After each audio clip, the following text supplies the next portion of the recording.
Welcome, everybody. This is episode 42 of DeltaHalo, podcast all about competitive Halo and the HCS Pro League. Thank you for tuning in this week. We got the boys back again, MattyIce and Cat. What's up, guys? So, man, I missed last week's episode due to work, but I'm back. I'm ready to go. That's right. Matty, how's it going? Not too bad. Struggling with a little bit of a headache today, so if I seem a little quiet, that's probably why, comparatively to normally. But so everything's good. Can't complain. Just fighting through it. All right. Fighting through. Well, we've got a very special guest this week, guys. We've been talking with him for the past week about hopping on here. We're super happy to have him. Joining us from the Fantasy HCS team, we've got Freud with us. Welcome. Thanks for hopping on, man. Thanks for having me. I'm super excited to be here. Talk some Halo, talk some Fantasy HCS at one point. I'm a big fan of your podcast. I've been keeping up with it, and I'm pumped to join you all. Oh, thanks, man. We're big fans of what you guys do too over at Fantasy HCS. I mean, we had Sparrow and Outbreak on probably more than a few weeks at this point. I guess it's probably 10 episodes ago. Had a great time with them, so we're happy to have you back and maybe share a little bit of that intel about what you guys got lined up. But before we hop into it, we got to find out about you, man. Where'd your gamer tag come from? So it's a good question. It's actually a newer gamer tag. The old gamer tag I had was a riff off of my last name. It was actually a nickname I had in college. Decided it was time to retire after quite a while. All right. It came from. So I'm a psychologist, and I'm not. Well, I don't really practice from a Freudian theoretical standpoint. He's a pretty recognizable figure in the field of psychology. So I thought it'd be cool if I could integrate some of that. And I wanted. I don't know. I kind of like puns, and so that's where my Twitter tag, a Freudian trip, comes from. And then once I had switched to that, people started calling me Freud, so I decided to kind of shorten it for my GT, which I was able to get when Microsoft released all those old gamer tags. I was able to grab it when that happened, so that's funny. I was pretty pumped. How long have you had it for? Well, the Freud, the shorter Freud version is just. When did that happen? When did that release? That was recently, in the spring, right? I think it was back in the spring. Fairly recently. I was rolling with a Freudian trip, maybe close to a year. It's fairly recent. Cool. And then of course the Freud shortening was a little more recently. You took a little bit of an analytical approach to setting that Freudian trip up. I like that. Yeah, a little analytical. Yeah, it's fun. So talking about Halo, what was your first game that really hooked you and got you into the franchise? My first game was Halo CE. I never owned the original Xbox, but I had some buddies in high school that did. They were playing it all the time, so that was my introduction. I started off getting killed, of course, because they were way better than me, but eventually got enough practice to kind of hold my own. Actually, one of the biggest memories I have of Halo CE was when I went camping with those friends, and I don't know how they hooked it up, but they brought their Xbox and this tiny 10-inch monitor and hooked it up to their car battery. That's awesome. And we played 4-person split screen on the tiniest screen imaginable while we were camping. Oh, it was the most ridiculous thing ever, but it was a blast. So that was my introductory experience, and I've kept up with the franchise ever since. I've played all the main Halo games since then, it's got a special place in my heart. I've always loved that franchise, kind of grown up with it. So I feel like everyone always has that story. Nobody has the Xbox. Their buddies had it, so they went over and played it. It's all of ours the same story. It is. Maybe not camping and playing it off a car battery. That's pretty unique. Yeah. That is a bit extreme, but I like it. That's some dedication, though, right there. I know. So you got in with Halo CE, the OG. At this point now, Halo 5's been out for quite some time. What is your favorite one? Which one's your favorite? That is a tough question. I will say I put a lot of time into Halo 2. that, I think maybe some of my top memories were probably with Halo 2. Really loved that game. That said, I've had a ton of fun with Halo 5. I feel like Halo 5 has really reinvigorated my love for the franchise. Especially I think the competitive multiplayer, of course they moved in a lot of new directions, but I think it's a really unique and great experience. I was pretty lukewarm on the series after Halo 4. I think a lot of people probably were. I honestly never bought MCC because it was so broken when it released that I couldn't justify purchasing it, and I just kept waiting, and then I kept hearing they had issues, so I never got around to purchasing it, which is kind of a bummer because I was really excited about it when they first teased it, but Halo 2, I'd probably go with Halo 2 as my favorite, but I really like Halo 5. There we go. Nice. I don't think we've had anyone on yet that says Halo 5. The nostalgia is so strong with this franchise. It's unbelievable, really. I was just seeing today that so many people are calling for a Halo 3 anniversary. Yeah. Out of control right now, and I don't understand it. I hope that personally, I don't hope 343 ever does it.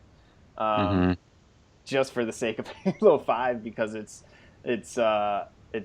I think it's doing so well, but with so many people calling for it, I don't want the player base to split. So, sure. Personally, that's my own feeling. But anyways, so we heard Outbreak and Sparrow's side of the story about how you guys all met up, but we got to hear your side. How did it all come together for you and the crew at Fantasy HCS, and really, how did you get tied into everything? Because I see you now. You're that guy writing those great weekly articles, giving people the heads up about who to pick, who to avoid.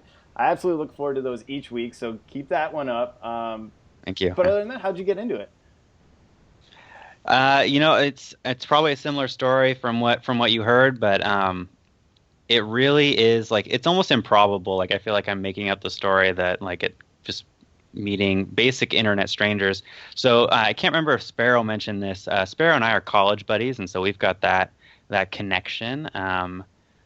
But never met Moses before. But he started posting some stuff on Twitter. I followed him because I was following a bunch of Halo people, and he started posting some stuff on Twitter about wanting to kind of create a Halo fantasy league and was trying to develop scoring systems. I've done my fair share of statistics work, just being in school, and so I was like, hey, I like fantasy a lot anyway. I play fantasy football and a few other sports in the past, and so I was like, this is a really cool idea. So I sent some ideas from him. We kind of got to chatting, and then the three of us were like, all right, we're gonna try to do this. None of us have any website or coding experience, but maybe we can come up with something via Twitter and Excel sheets that we could offer to the community. It's a start. Sure. And Moses notices hey, there's this small tiny Twitter account called Fantasy HCS, and I don't know who this is, but they're tweeting that they're creating a site, and maybe we should contact him. So we did. It was Outbreak. He was ecstatic that we had contacted him because he was already aware how big of an undertaking it was. He's like, man, I need any help from the community I can get. And it just shot off from there. Everyone has worked extremely well. As far as dividing responsibilities, covering gaps when necessary. I will say I feel bad for Outbreak because he's the only coder, programmer, and so any improvements to the website are pretty much on him at this point. I've actually contemplated trying to learn some coding in my free time, so let's see if I could help him out. But even if I did that, it'd probably be a ways down the road before I could actually help him out. But yeah, it's worked. We've all gelled really well. We're all four of us continuing to work together. Even though most of us were internet strangers at the beginning, we've played some Halo together. It's been a really cool project to just join up on, and I'm really excited about where it's going in the future too. It is an amazing story, and you guys have been able to do some really great work through the power of the internet. But really, it is amazing, and from us in the community, thank you guys for doing what you do, because it is really fun, and it gets us really tied into the pro league and everything that's going on. It makes you really want to pay attention the same way that fantasy football does for teams that you couldn't care less about. and it does the same thing for this, and it's awesome. I think it's definitely something that has served the community well, and I am super excited to see and hear what else is coming up this year. Well, thank you. I mean, the community is a huge part. I mean, the community is why we're here, honestly. We wouldn't be able to exist without it. All the support we've gotten from the community is fantastic. We've been kind of blown away by the support that we've gotten. And even, like shout-outs from casters, like during the HCS streams. It's just like, I still like get giddy whenever that happens. Like I have to pinch myself. It's pretty amazing. So thank you all. And yeah, I've had a similar experience. Like I remember I think it was the first week of HCS, I had decided to not pick Mickwin. I've been debating, am I going to pick Mickwin for my team or not? And I didn't. And like the first game I watched of Envy, he's just popping up in the kill feed over and over. And I was like, no, what have I done? And that's what it adds. I do think it's a cool addition. If you're into it, it's a fun addition to the scene. So thank you. I appreciate the kind words. You're welcome. Totally. So what have you guys been playing this week? Now that we're kind of past that, what have you been playing? What have you been into? Any Halo? Anything other than that? Let's ask MattyIce. MattyIce, what have you been playing? You want to know my answer to that question? You're scratching your neck a little bit. I am actually, yeah. Are you withdrawing? Yeah, I'm not. It's well past that, but I am level 110 and all up in WoW. So. How is it though? Is it everything you expected? Oh, it's awesome. It's a great, it's much better than what they've been doing recently. So if you do like that type of game or whatever, or did play it previously, it'd be a good time to dip your foot back in. Yeah. Or just jump with 2 feet back in. Well, that's an option too, but no, we haven't seen it on any other games other than that. You played a couple games of Halo with me the other day. I played a little Halo, a little Battlefield. You guys haven't been, sending out the call to play some games, so I haven't really. I'll put on my Xbox and then sit there, and then no one's out. I was like, well, I guess I'm going back to WoW, and then. Tough decision. I forgot about the Battlefield 1 beta. Played quite a bit of that actually. It's fun. It was fun. I mean, I don't know if I'm gonna buy it. It was good. I mean, riding horses, that was crazy. Sniping, once I got the sniper out, I forgot you could just switch to whatever class you wanted at any time, which was pretty fun, but it's not as team oriented as Halo or anything like that. So, but it is fun to play with a bunch of people that we haven't been that don't play Halo, and we talked about it before. How Halo kind of separates our Xbox Live friends a little bit, because we have friends who play more like what I consider to be like a casual shooter type of thing, like Call of Duty or Battlefield, so and whatever it is. But you know what I mean. So they're stuck playing like Rainbow Six Siege all the time. Not stuck. That's what they choose to play, and we just never play that or have it. So it's cool to see a whole bunch of Georgia friends and stuff like that I know I haven't played with, but it was cool to hop in with all of them, play what it is. Yeah, it is. It's a good casual shooter. We had some fun. That was it. The first or second day with it actually worked. Sparrow hopped on. We got some games, and that was actually fun because it was everything was super new.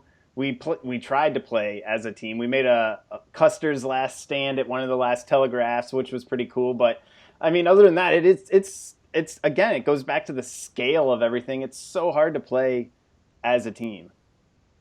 Mm-hmm. It was fun though. I liked it. I played a lot of Halo as well. I got my ranking in SWAT and Slayer. SWAT, I'm Onyx. Slayer, I ended up being Diamond 3. Oh, the grind begins. Yeah, so it's the fall season though, so it's going to be multiple months, I'm pretty sure. That'd be nice. I finally got my Diamond last season, literally 2 days before the season ended. So now I have to start anew, and I need some time to get there probably. Well, if you have some time tonight, we'll just rank you there to begin with. All right, let's do it. Yeah, we'll do it. I don't have to work tomorrow. Freud, what about you? What have you been getting into? I played a little bit of Halo. I played the Battlefield 1 beta a decent amount. And it sounds like I had a similar experience where it was fun to hook up with some friends. It did feel a little more casual. It's really hard to get kind of that competitive field because it's so big that like I could, you could kill like 5 people like within a span of 10 seconds, but not really feel like you've done anything too significant almost because there's like 20 more of them flooding towards you. And so it's fun, but it doesn't really scratch that competitive itch that like Halo does for me at least. And I've been playing Overwatch too. I just got placed today with the new ranking placement system, and so yeah, that's a fun one for me. I'm still really digging Overwatch. So how's that competitive system now that they got that rolled out? Well, I mean, so I just got ranked. I haven't played since I've gotten ranked, so it'll be interesting to see like how balanced and sweaty, so to speak, those games are. But the ranking, even getting placed was pretty fun. I've noticed that people use their mics like a lot more in the competitive playlist versus the casual ones, and so it feels a lot more competitive. The last placement match, oh my gosh, I've never felt so intense like playing Overwatch. Everyone's like screaming out like commands and like where they're seeing the enemy and trying to coordinate their ultimates, and it was really exciting. It was a lot of fun. So it's the competitive scene is alive and well there, I would say. That's so awesome. That's cool. It's so rare to have that happen. Especially, like, I mean, you can go into, I guess every playlist is competitive for the most part of Halo, but since there's such a lack of social, you don't really have that delineation. But you could go into Slayer or Team Arena, and it's dead silent as a solo queue. It's horrifying. It's just terrible. Yeah. Yeah, 1 out of every 5 games, you might find someone that talks, and all he does is talk shit. Yeah, exactly. Yeah. It doesn't even matter. It brings your team down. I agree. Yeah, and I know it's hard for me to sometimes feel motivated to solo queue in Halo because, man, you can just feel so defeated with some of those, just the teams they put you with. I try it out every once in a while and immediately get super angry and annoyed with it. Yep. So it's like I have to be reconditioned again. That I don't do that anymore. Just wait. Don't even touch it. Like I can't do it. I can't. And actually, I have had similar experience with Overwatch in the last ranked season too. I was playing it with myself for 1 or 2 people and doing the competitive games and actually having fun and people working together and stuff. And no one really. I mean, there's always people who are salty and hostile, but it doesn't seem like it's too bad in that type of game. Maybe it's a little more. It's a little more relaxed. It's as competitive, but I feel like it's a little more relaxed. Maybe that's why people aren't as salty as they get when they play Halo. But yeah, it's awesome. I am curious to see if they did work on the like how many points you get for a win compared to a loss in Overwatch. Because I remember last season it being like I felt like I would win like 5 games and then take 1 loss and it would just bring everything I just did down. Yeah. So hopefully they tweak that a little bit. Yeah, I know they changed the point system, the ranking system quite a bit, but like I said, I haven't had a chance to play around with it. I just got placed today and then I stopped, so we'll see. But I'm hoping that there's some positive changes there. Nice. All right, guys. If you haven't subscribed yet, please do hit that subscribe button. You can find us on iTunes, Stitcher, SoundCloud, wherever you listen to podcasts, you can find us. Obviously, if you're listening to us right now, thank you so much for tuning in. Give us a rating, a review. Let us know what you think on Twitter at part_time_elite, or send us an email. Long form letters are the best. You can reach us at espawngaming@gmail.com. And right now, we're broadcasting live on Twitch. This is we're 1 day behind schedule, so we're live on Tuesday. But usually every Monday night, 7 p.m. Eastern Time, we will be live on Twitch broadcasting the recording of our show. You can tune in, get some questions out there, and we'll answer them the best we can right as we're recording them. So please try and tune in for that, and we'll tweet it out every single time. But Kat, you got your Loot Crate unboxing video up on YouTube, and that was some pretty sweet loot. They were talking about it today on the live stream. Oh, yeah, actually. I got my little figurine right here. Check it out. Pretty sweet, huh? I got that one too. Live feed. Yep. Yeah, the Loot Crate vid is up. I changed my angle this time, if you guys noticed. I go with the first person view of it. Thought appropriate. And I sound so much less nervous when I'm not just sitting there talking to a camera in my kitchen. The worst part is though is I'm still pretty new in this house and I haven't got the front curtain yet in my front room. So like people are driving by and I'm like just doing like crazy things in front of this camera and talking to it. My neighbors probably think I'm nuts. Appropriately. Yeah. But yeah, it's up there. You guys should definitely check it out. The hoodie that you got in it was really cool. That's probably one of my favorite parts. Did we all get the same stuff? Everything was the same? Yeah, I think so. For this first one, everything was the same, and they were talking about the crate today on the live stream, and apparently there are going to be more of those figurines in each crate, and at the end it creates like a circle. They all snap together, and you can mix and match and set them up however you want. Yep, that was my guess because you got your little connection spot on each side. Figured it's gonna be a big circle though. Yeah, it's quite a bit.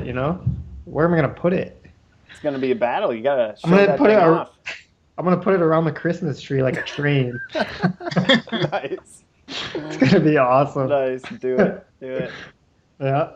If you guys are ready to pick up your crate, head over to lootcrate.com/DeltaHalo. Use the code DeltaHalo, all one word, at checkoff. Save a few bucks on any subscription, or specifically the Halo Legendary Crate, and you can score yourself some of this awesome loot. To hop into the challenges from this past week, we only got 2 submissions. It was a really difficult challenge, I gotta say. We set the bar high with this one. We knew people have been not necessarily complaining, but they've been asking for a real challenge. So we put it out there. You had to get 5 snapshots in a single match of Slayer or Team Arena. And that's a big challenge. That's a high bar to reach. And Osborne and Roach, shout out to those 2 guys for getting some points this past week and getting those snapshots. Osborne with that point is comfortably in the lead now. So congrats to him, and Roach is sitting in second place right now. Everyone else, there's still time. We're going to run this until Pro League starts. You can continue to get your points in until Pro League officially kicks off, and then we'll award somebody a coveted DeltaHalo t-shirt. So stay tuned till the end of the episode. We'll let you know what the next week's challenge is, and you can get in on that action and try and get a point. Did either of you guys get this challenge? No. I've been playing so bad lately. But it's been solo queue, so it could possibly not be me. But, man, I've been throwing up the last game. One of the last games that I played last night was, I had to have finished 2-16, maybe. Oh, it's rough. With 2 suicides. It's just... That seemed normal. Like barely breaking 1,000 damage. So I got to get back into it. Well, Matt's off playing WoW, so I've got nothing. I could squarely blame this challenge on WoW crack and getting back into that, taking away from my Halo time a little bit. But like I said, I like playing solo queues, so I'm not going to bother. I don't know, just hopping on it. Yeah. I got so sick last week. It was killing me. We were in Battlefield beta, and I played that a little bit, but got to get back on the train this week. Got to get some more Halo in this week if we can. True. I'm in. I'm all day until Friday morning. But that's staycation. And then it's basically a Halocation. There we go. That's the new name of it. There we go. So they had live stream, as we said, this week. Today, Tuesday, they had their live stream for Anvil's Legacy. They gave us a look at Mercy, the upcoming arena map, which is a remake of Haven. And I got to say, it looks pretty amazing, and they've made just some minor tweaks to it that I hope really help it play quicker with the, especially with the Halo 5 mechanics, but I think it's just going to play quicker in general. And I can't wait to hop in there. I know that was our favorite map, Kat, you and I, in Halo 4, so really looking forward to this one being launched finally. Man, it was our favorite map in Halo 4 because it's the only map we ever played. It was the only map. Talk about rotation issues.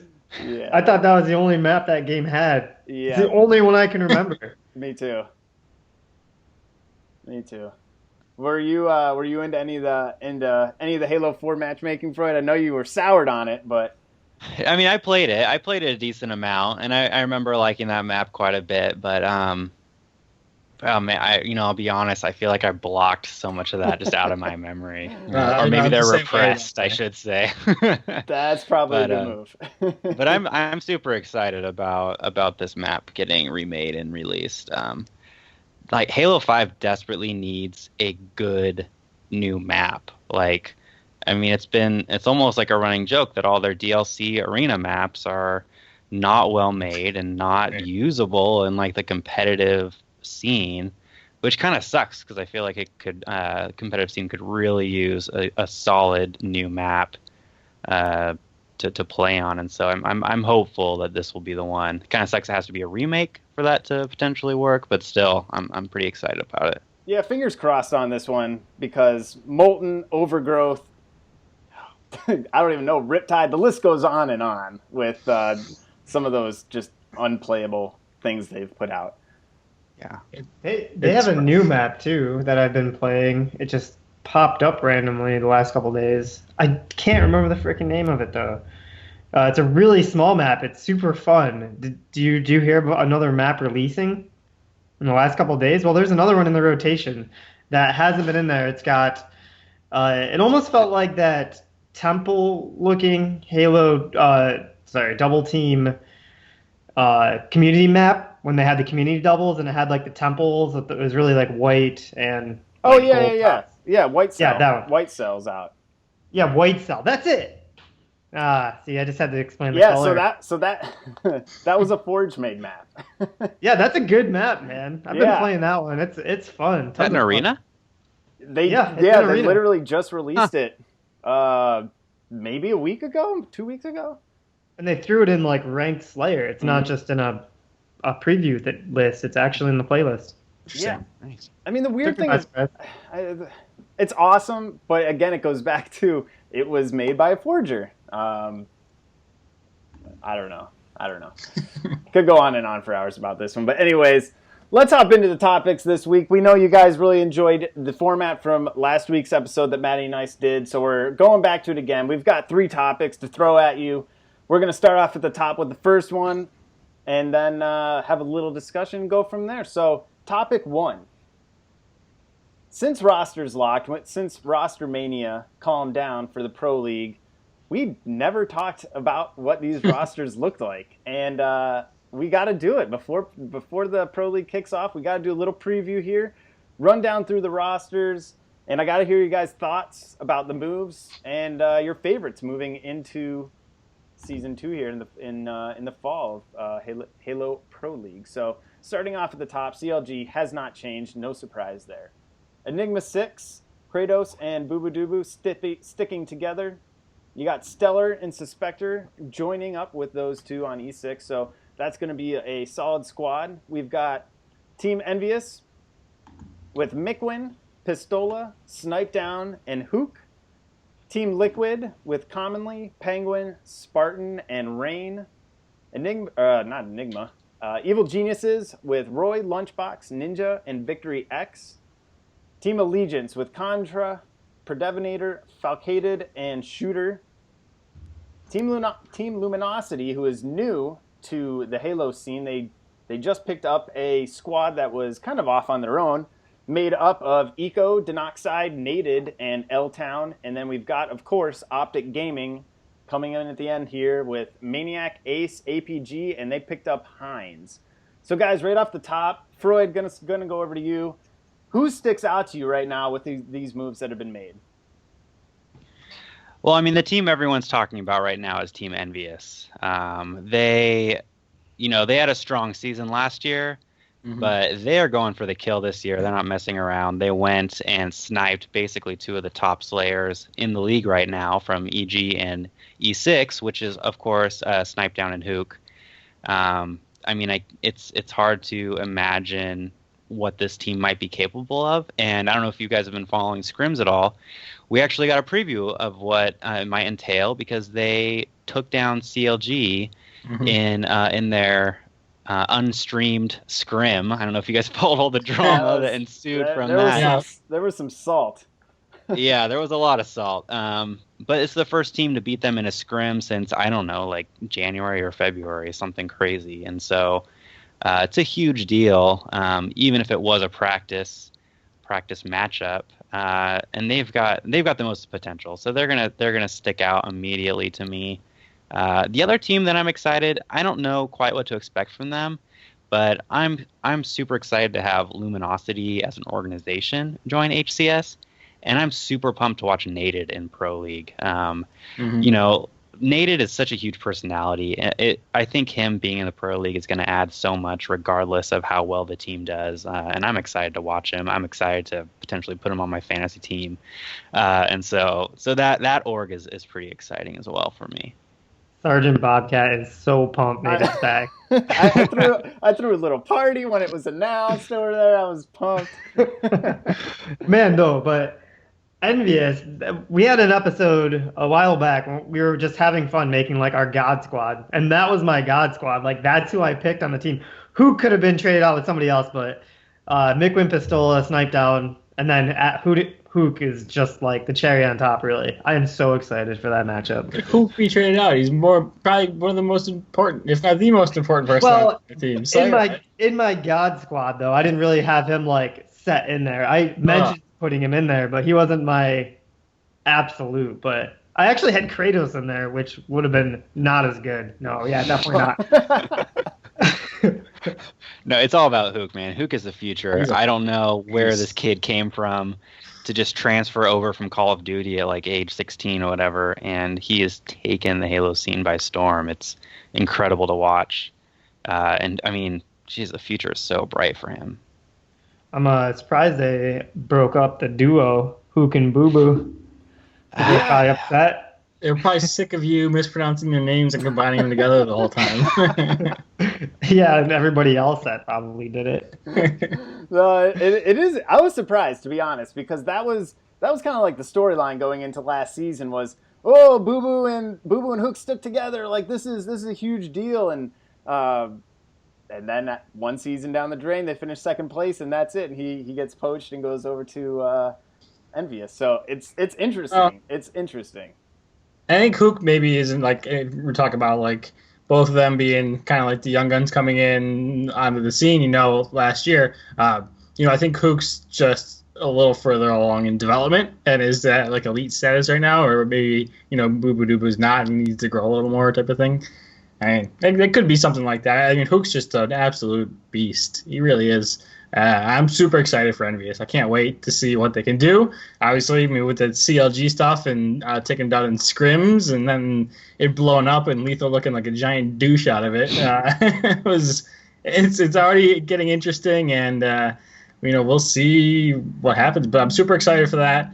I'm interested to see how Luminosity can do with what they put together. I think it's a decent little squad that has some potential with it, and we're not exactly sure how they'll play together, but I am excited for that to see what they can do. I'm really hoping Ninja and Evil Geniuses are a little better than the scrims that I've watched them do so far, because it was not pretty, and we need something better from. I like Ninja a lot, so wanting him to do well, I want the team to come together, and I think that actually does have potential. Just got to get there. And then I think a dark horse might be Liquid, too. I mean, we talked about them last year at the end of the year, but I really like the squad they put together, and I think that, can it beat CLG? I mean, that's the big question about everything, but I think you definitely have a shot at top 4. I think it's interesting with EG, with that team who they put together here, especially watching their scrims. It's such an interesting makeup of a team with the differing play styles between Roybox and Ninja. It's just going to be interesting to see if they can all get on the same page and bring it together, because I think that's going to be the big key. They're all great players, but will they be able to come together and have the right chemistry and be able to play to the same game plan rather than trying to do what they want versus what's best for the team? I think it'll be interesting to see how that comes together. As far as Scrim so far, I mean, it's been kind of cringeworthy a few times watching the team kind of bicker a little bit about what they're trying to do after each match if they lose. Yes, they've gotten some wins. Yes, they've taken some teams down. But if are they better to place than they did last year? And I don't know. I don't know if that's going to happen, especially especially if they continue to play the way they have. And the thing is, if bickering's fine and getting aggravated when you lose and pointing out, pointing out who's doing something wrong or doing this wrong or that wrong, even if it looks bad, if you use it to be in a constructive way, it can really help your team out, especially at this early stage with these random people coming together, relatively random team. It's just, it has to be something that you get to put your ego aside, essentially, and really use what's going to happen and kind of learn from it, I guess is what I'm saying. If they can learn from it and develop as a team, they have some potential. I mean, they have a ton of potential. So, I just don't think it's on CLG or Envyus's level right now. I'm not sure, really anyone is. So I agree. Oh, sorry. Go ahead. I'll take it. Take it, Freud. I was going to say it's hard to put anyone else in the same tier as Envyus and CLG right now. For me, the biggest question mark of the HCS Season 2 is Enigma 6, how they're going to deal with losing not only Hook, which is probably the biggest loss of just about any team this offseason, but they lost Shooter too. And Shooter, I think, fit their squad really well in a really kind of understated way. He showed what he could do at the finals. He put up some pretty big numbers. But they brought on Stellar, who I think is the most underrated HCS Pro by far right now. He kind of got buried with all the liquid woes last year, but even in spite of that, he put up huge stats almost on a regular basis. And so that was a big pickup. And it's going to be really interesting to see how Boo Boo Doo fits into that big gap that Hook is going to have left. I think all the pressure is going to be put on him to be the main slayer for that team and the big playmaker. And I think he's got the talent to do it, but it'll be interesting to see if he can do it in a consistent way. And in a more, with a spotlight on him and not on Hook. It's going to be fun watching them battle each other. That's going to be a fun match. Hook and Boo Boo.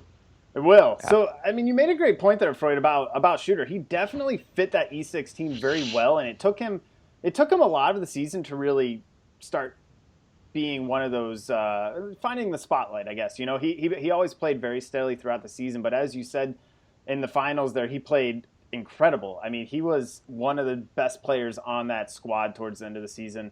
So I'm really interested to see how he performs himself going to this new squad over at Team Allegiance with Contra and Predevinator, who themselves are two very, very good slayers.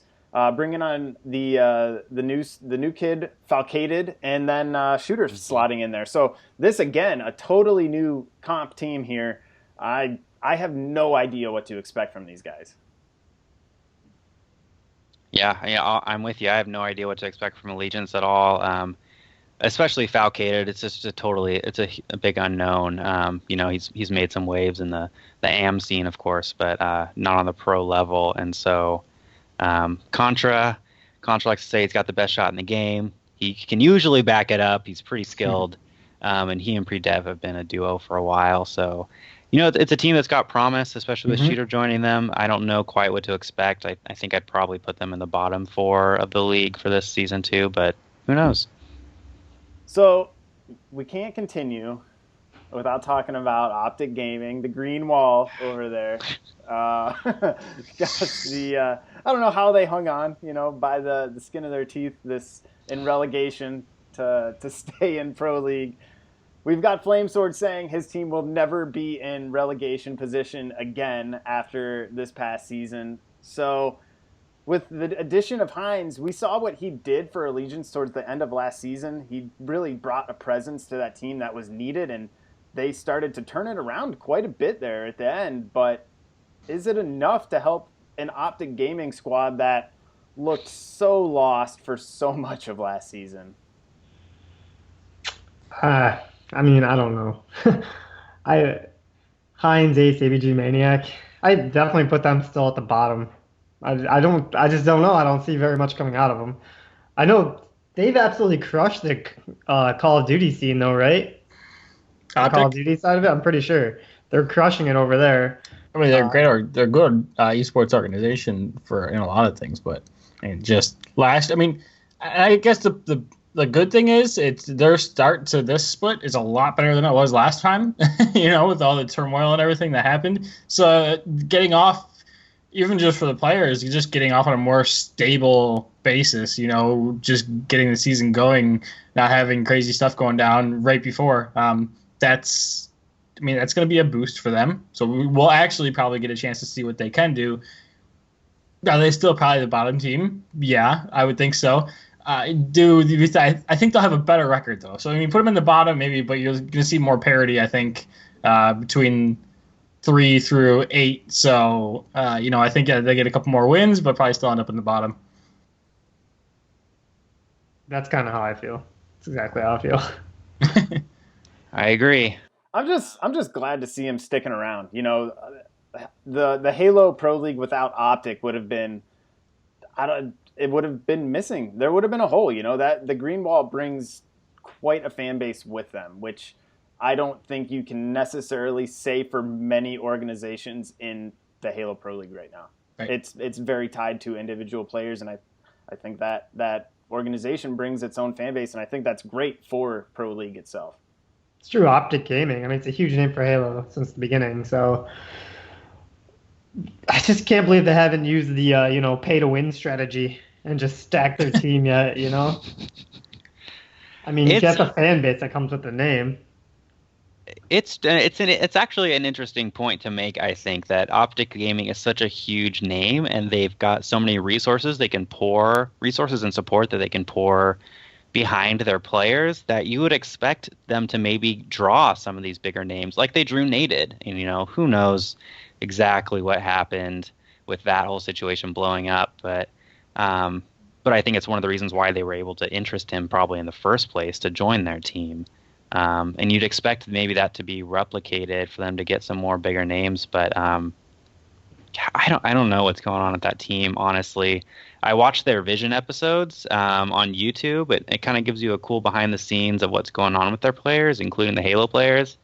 And the owner of Optic was questioning Maniac on whether or not he was making team decisions based on who his friends were, or if he was honestly making team decisions based on what was best for the team. Maniac, of course, was like, no, I think this is what's best for the team. Honestly, I think Hex might be onto something in that he's, especially since he and Ace live in the same house, and they've been friends with APG for a while, I believe. It's with bringing in Hines, I like Hines a lot. I don't think he's going to save their team, and I don't think Straight Sick was the problem to begin with. Right. And so I wonder, I have to put them towards the bottom of the season. I really wonder what's going to happen for after this season, because I just don't see this team going anywhere. But ideally, if they have a better season or better split than they had, a better season than last, I think that maybe sets them up to then make some big moves. I think a big part of it, and I don't think anyone probably wanted to go there after what happened last season. I can't imagine being a top player and be like, oh yeah, let's go there. But maybe you see if if Hines does well, and so they're keeping the whole 2-person per roster thing. Maybe they just flip it over that way and then try to bring some big names in and see where it goes. Because who knows what could happen after this season? We see it with this roster mania stuff is insane what happens. So, it could be a completely different team after this season, and I almost expect it to happen, I guess. The key is they've actually got to make it through this next season and not get relegated. That's very true. Because they're going to have plenty of competition within the Pro League, and I think the amateur scene is going to continue to grow, especially with all the new events, the LANs that are going to be this season. They're going to have competition. It's not going to be easy. Yeah, speaking of the Opens that are coming up this year, Chattanooga just happened this past weekend, and E6 was the one full pro team that went down there, and they played well, not a surprise. But there was other teams that were pressing them. There were other teams that were made up of some pros, some AMs, and to your point, Freud, I think these additional Opens lands are going to have such an impact on the scene just for so many reasons. One, you get your name out there, you're getting a little visibility to your talent, and two, you're getting the ability to play these great talents at a bigger stage than just playing online tournaments. And I think that's going to have a really big impact, and you get to be able to meet people. And I mean, I just think there's so much about these events that is good for the scene that I think we will definitely start to see some more teams hopefully qualify and push for those relegation spots in this next season. It'll be interesting to see how that shakes out, though. Topic 2. This kind of flows right out of the HCS Pro League. Things that we're seeing right now happen with other esports, and really specifically traditional sports is where it all started. But we've got companies like FanDuel and Draft Kings that are starting to move into the space now, especially with League of Legends, where you're able to pick players and earn cash off of picking these players. It's a way to make some money off of fantasy sports. And it's interesting that they're starting to make their move into esports scene. It may have been inevitable with the amount of growth that it is seeing in general across all esports. But I got to ask you guys, is this something that is good and beneficial to the esports community in general? Or is this something that, you know, depending on who the primary audience is this something that is going to really take hold within the community or not? I mean, I think personally, I've always been a big proponent of whatever you want to bet on sports, you know, anything like that. Just legalize it, tax it, relegate it, you know, or regulate it, all that good stuff. You know, I think that's great. I think it's good. It gets you to watch. I mean, how I've bet on sports that I could care less about, and then I'm watching it and cheering for it. Or I mean, even something like you know, doing fantasy, like in Halo, and rooting for teams or watching a game that you wouldn't care about. Like, it's just more of that, I guess. It's a little more involved. So I think it's cool for esports. It's one of the reasons. Well, DraftKings. I thought about this topic now because DraftKings was just legalized, I guess, or like, I don't know, New York State said, okay, you guys can do this. Sure. So there was a whole big court battle and stuff, but you know, just kind of it's back into it now. I can play it again. I've dipped into it a little bit, but it was last year in Worlds for League of Legends, which I love watching the League of Legends Worlds scene. It's great. It's super cool. It's crazy how big it is, and it was just like going on and putting in $1 to go into a lobby and have a chance to win some money picking out players for League of Legends. Like, I think it's cool. I think it adds a level of engagement that you just don't have, I mean, normally. The fantasy stuff does it a little bit, but it's a little more of a commitment. This is a little more of a casual, hey, I got $5 in my account, hop in, boom, boom, boom, pick some players, you're good to go. I mean, you know, it's just another level of something that's cool to get you involved. So does this attract more of a casual spectator, or is this someone that's going to be more of a hardcore fan that's going to really really advocate for example, for Halo? I think it can go both ways, to be honest. I'm not sure I'm not sure it draws one more than the other necessarily. You know, because it can be such a, it's not a huge investment on your part. It's, you know, it can be $1. Or, I mean, I think there's like 25-cent ones that you can join. You know, it's not like you have to invest all this time and money doing this research because you're spending a lot of money. Like, you know, it just can be something that's a couple bucks that 2,000 people are in on it, and you can win, you know, $100 or whatever, or $200 or whatever it is. So, I personally, for me, I use it on a casual level of, hey, I got put a couple bucks in my account, and I'm just going to go through and pick it. Like, I do that with, like, I'll do it with hockey, you know, on DraftKings, where, you know, we don't play fantasy hockey really. We love hockey, but it's a grind to try to do a season-long fantasy hockey thing because it's just so many games and so much to do. But it could be a Tuesday night. I'm sitting at home, Sabres are on, so I just pull up the DraftKings, put in a roster for you know, my hockey team for the night, and enter a contest. And it's easy, it's quick, and you know, you're not that invested. Now, people do invest a ton of time in this type of thing and make money that way, which is part of the issue with those sites in general, is that it's tough to win oftentimes because you do get people who are just crazy into it and really grind to get to the top consistently. And I'm sure you'll probably see that in Halo too. You'll get to people who are But I actually think it might be a good thing too, because then they're watching a ton of Halo and putting a ton of effort into Halo, and I think I just think it's a good thing all around. I don't know. I agree. I think it is too. I'm actually I'm a prime example because I don't follow normal sports very good at all. But when I started playing some FanDuels, man, I knew I could actually participate in a conversation about the NFL. I just knew names, knew players, knew injuries, knew everything, because it like really brought me in there. And I think if you are putting money behind something, and people are in there betting, like it's just going to gain traction and just move it forward. You're also going to see more regulation stuff like that, because if people are getting money around stuff like this, like in fantasy leagues, they're going to want to see a little bit more, I guess, more regulated leagues, especially with the HCS being so chaotic and still improving. You're gonna have other people kind of wanting the same thing, a more regulated league, just because there's money on it, and that's gonna push it in the right direction, I think, because the league, it's grown so much. It definitely still needs improving with how rosters are and everything like that, but this is gonna help, I feel like, push it in the right direction. Yeah, I agree. I think it's I think it has the potential, at least, to be an all-around positive thing. I appreciate what you're saying with regulation and just making sure it's done right. The last thing you want is for it to turn out like the CS:GO Lotto and those types of sites, those skin sites going. That was a huge debacle, and rightfully so. I mean, there's a bunch of kids basically betting and spending thousands of dollars because it was completely unregulated, and there's no way to stop minors from gambling with money that they didn't even have. I don't mean to interrupt you, but what is CS:GO? Counter-Strike. Yeah, well, I know Counter-Strike, but what is the whole idea behind what was happening there?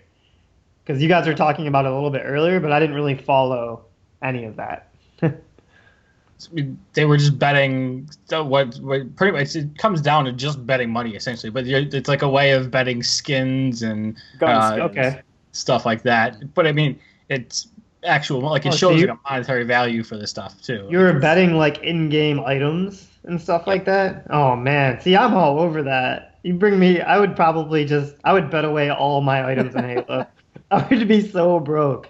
Well, I mean, imagine, I think you can use Halo as an example if you're not familiar with how Counter-Strike works, but basically how Counter-Strike works is you can get in-game gun skins, just like you can in Halo, but you can trade them to other players and even sell them on the Steam, to get Steam currency, basically. Right. Sell them to other players, and there are ways to actually sell them for real money as well, other sites. And so these sites kind of came up that let you bet your skins, and these are skins that have a market value because Counter-Strike is so huge around the world, and some of these gun skins are so rare. They're literally thousands of dollars is what some of them are worth. Awesome. I sold a RuneScape party hat to some kid in Australia for $600.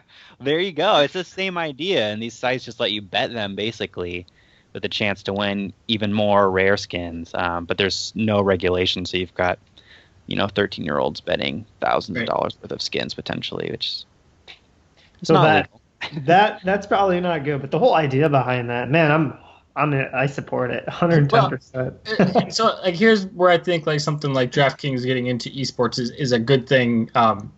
As far as that goes, because it takes, I mean, you guys have seen how hard it is to get, the HCS, fantasy stuff going with just a couple guys. And that's essentially what the Counter-Strike stuff was,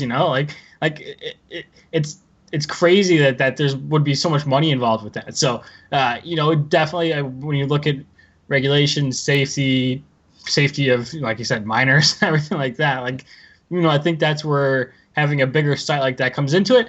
I do, even having you on Freud and stuff, it is a little concerning when you look at something that you guys do with the Fantasy HCS that I think is awesome and a great idea, and that more people will probably get into and go along and stuff like that. I think this could potentially, if the Halo did that, it would probably take away from you guys though a little bit too, just because they are such a big conglomerate of sports betting and this huge name. So that would be a little bit concerning to me of maybe taking away like I don't know, maybe a portion of your guys' audience too. Well, yeah, I mean, it's a situation where you have the big corporation coming in with tons of advertising dollars, being able to attract those who maybe have not been as invested in the community as people like Fantasy HCS and us who follow them and participate in that in their in their fantasy leagues. But it's one of those things where I don't know. I feel like it's bad for the community in that sake, because you like to see the community come together and build these types of hubs, these types of ways to connect people and get people involved without outside influence, without people coming in with just the goal of trying to make money off of something, off of an esport, off of a sport. And it starts to take away from the closeness of the community, I would say, in a way. I think that's one of the things that is so interesting and cool about Halo right now is it is still in its infancy as far as an esport goes, that there are things like this that pop up. There's us that are talking about the Pro League. I mean, there's you can do what you want right now, and you can leverage the community to be a part of it and bring people together. And it's maybe a little naive, but I absolutely think it is one of the greatest parts of what Halo is right now.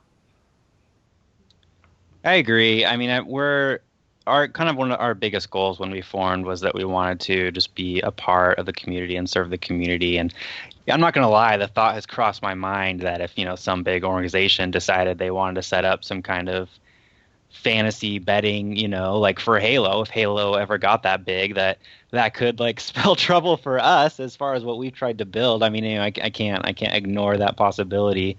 But at the same time, we can't really spend time worrying about it either. Sure. So our focus is to continue to just build something that the community will really enjoy and to kind of enhance that. And maybe, who knows where this could go from there. I certainly hope that Halo as an esport continues to grow, even if it does kind of invite attention from bigger organizations, which, I mean, part of me wants that to happen because that means that Halo is growing and that's going to bring an even bigger audience. I also want our project to continue to be successful as well. Right. And so, hopefully those two interests don't compete in the future. Who knows? Well, or maybe they'll reach out to you and partner up with you. Maybe. Start sending I guess that would be the dream, checks. Right? Yeah, that's the ultimate goal. I mean, we were nervous they came out with the HCS podcast, HCS podcast there. Oh, yeah. Basically doing Pro League podcast, but we can't worry about that. We do our own thing, whatever.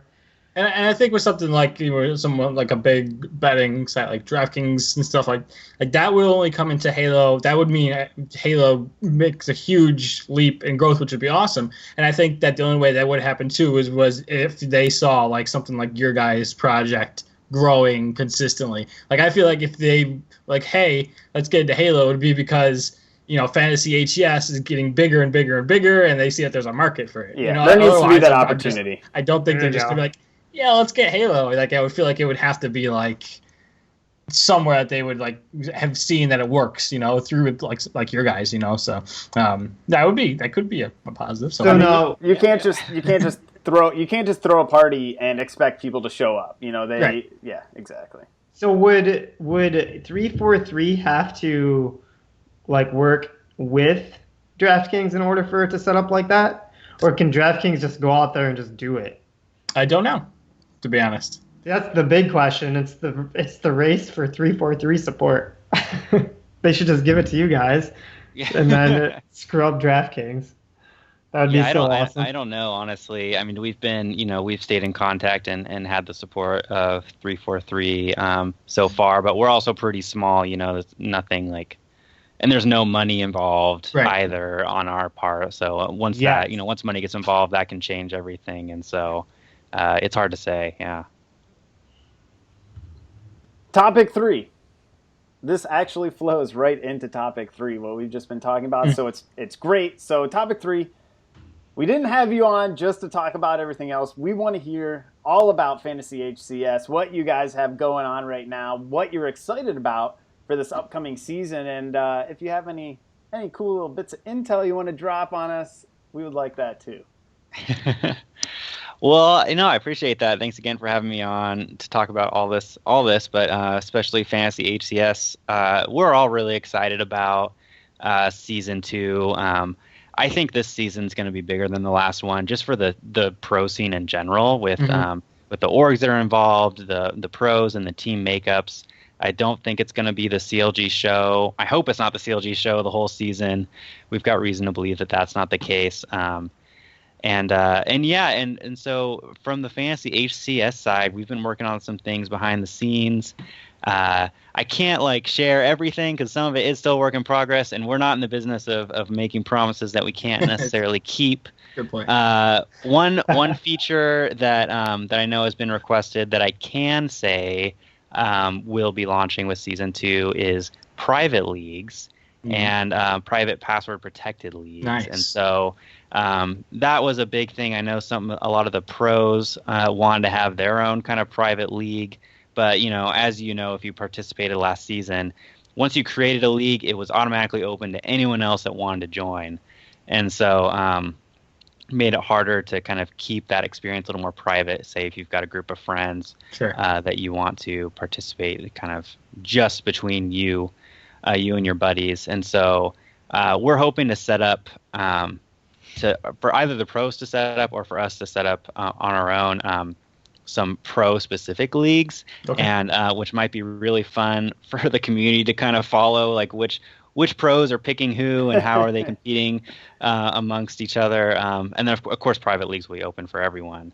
Some other things that we're working on, it's not set in stone yet. We're hoping to get in touch and get connected with some sponsors for this season. We were unsponsored last season, I should say. And really our goal with that is to enhance the experience and to be able to offer competitions and prizes for our users. And so I can't announce any sponsors or anything at this point. Sure. But that's one of our goals, is to enhance that that competitive aspect where not only can you play for fun, but you can actually play to win something, whether that's some rec packs or maybe some gear from one of our sponsors, whatever that ends up being. That's what we're hoping to have in place for season 2 as well, which would be pretty awesome if that's able to come into play. So that's what we're hoping to move towards. Again, can't promise anything on that front, but yeah, that's what we're hoping to do for season 2. That's exciting. Hey, do you got any Fantasy HCS t-shirts over there? That's what we give away. No, although that would be pretty sweet. And actually, I've got a buddy who prints shirts, and so that might be a possibility moving forward. Do it. Give away some Fantasy HCS shirts. That's what I'm talking about. Yeah, I know. We could do a joint thing. We could give away some Delta t-shirts, some Fantasy HCS t-shirts. Yeah. Get some partnership going right there. Down for that. Yeah. We're in the work of, we've been talking about getting some stickers. Let's take it up a notch here. Who doesn't like stickers? I still don't have. I've been wanting just an HCS sticker for a while. I keep seeing them pop up on Twitter. Right. I don't know what I had to do to get some HCS stickers, but some Fantasy HCS stickers, that'd be pretty sweet too. That'd be sick. I mean, that's some exciting news, man. It's great to see you guys continuing to look forward and see what other opportunities are out there rather than resting on what has worked in the past. It's always about improving, always getting better features, and really servicing the fan that's out there and helping them have the best experience possible. And I absolutely love it. And not to tout my own horn here, but I won my league last year, the DeltaHalo League. Ooh. So I just got to throw that out there. I was killing it. A little salt in the wound. I'm looking forward to next year and pulling together another league of elite Fantasy HCS players and see who can compete for the title. I'll be a lot more ready this season though, because my phone is a piece of garbage. And what does the iPhone 7 come out in a week or two? I'm jumping all over it. I feel like you keep saying Apple it's a week or two.